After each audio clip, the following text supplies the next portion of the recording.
खरं तर सांगतो मित्रांनो, त्या हत्तीचा माझा काही संबंध नाही, पण तो व्हिडिओ पाहिल्याच्या नंतर आपल्या भावना कुठेतरी शून्य झाल्यासारख्या वाटतात.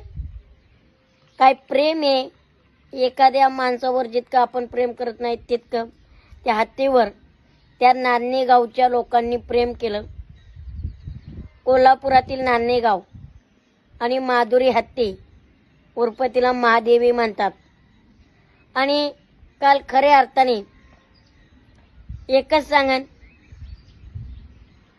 माणूस हरला, पैसा जिंकला. कारण ए पेटा सुमतीला दुसरं काही दिसत नाही. रस्त्यावर कुत्रे मारतायत, जनावरं मारतायत, कत्तलखान्यात एवढे जनावरं जातात, त्या पेटा संस्थेला दिसत नाही. पण पेटा संस्थेला फक्त एक हत्ती दिसला. बाकीचे हजारो प्राणी रोज रस्त्यावर मारतात, त्याचं पेटा संस्थेला काही दिसत नाही. पण एवढा नान्हेगावचा हत्ती दिसला, कुठेतरी लाज वाटायला पाहिजे.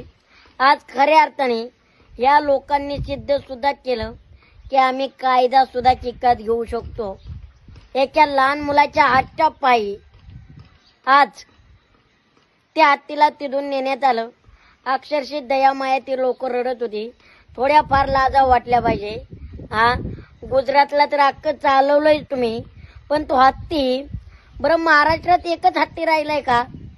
तुम्ही त्यांच्या भावनेशी खेळतायत. 35 ते 40 वर्षाचं नातं तुम्ही तोडलं.